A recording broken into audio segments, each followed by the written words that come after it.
The NFL's strict policy on taunting is a continued effort to criminalize blackness. For those who don't know, taunting is a subjective call made by officials that falls under unsportsmanlike conduct. It is when one player performs any act that will provoke another team in an unnecessary manner. This is a rule that was made by the NFL in the 1990s, and its original purpose was to limit the celebration of players because the league saw it as a distraction.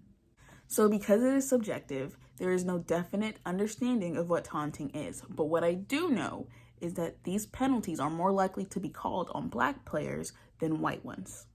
So an article in the International Journal of Sports and Society found that black NFL players were fined and suspended at a higher rate than white players as compared to the actual distribution of players by race in the NFL. So another study found that although 65% of all players in the NFL are black, 92% of unsportsmanlike conduct penalties in the NFL in the 2010-2011 season were called on black players.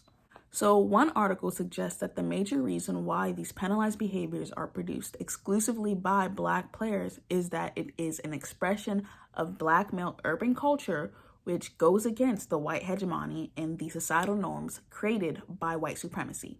The nonverbal behavior in sports, such as celebrating, dancing, spiking the football, etc., are reflections of the expressiveness and performance aspects of black male culture, or just black culture in general.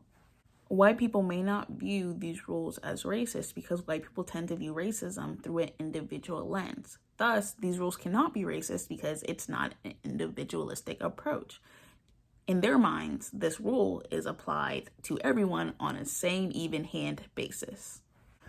So before 1984, no celebration rules in the game existed, but as the numbers of black players increased in the NFL, so did the regulation on celebrations. Do you think that's a coincidence? For black people, specifically African Americans, dance is something that predates their arrival on this continent. It is a way that all of us as black people show who we are, express ourselves. So when we are being regulated by a rule that is specifically targeted against the ways in which we celebrate, of course it's criminalizing blackness.